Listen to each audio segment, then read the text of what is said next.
ട്രംപിൻ്റെ അന്ത്യശാസനം 5 ദിവസത്തേക്ക് കൂടി നീട്ടിയിരിക്കുകയാണ്.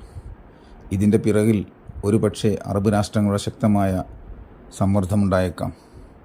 കാരണം ട്രംപ് പറഞ്ഞ പോലെ ഇറാൻ്റെ പവർ പ്ലാന്റുകൾ അവർ ആക്രമിച്ചാൽ പകരം ഗൾഫ് രാഷ്ട്രങ്ങളുടെ പവർ പ്ലാന്റുകളെ ഇറാൻ ആക്രമിച്ചെന്ന് വരും.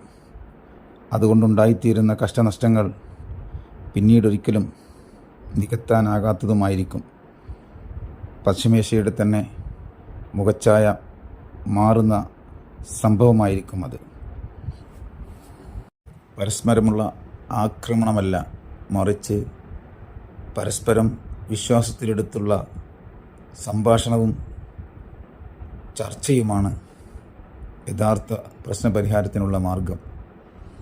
ഇസ്രായേലിൻ്റെ അത്യാഗ്രഹത്തിന് മുന്നിൽ അമേരിക്ക വഴിപ്പെട്ട് കൊടുത്താൽ അത് ലോകത്തിന് നൽകുന്നത് ഒരിക്കലും നികത്താനാകാത്ത കഷ്ടനഷ്ടങ്ങളെയായിരിക്കും.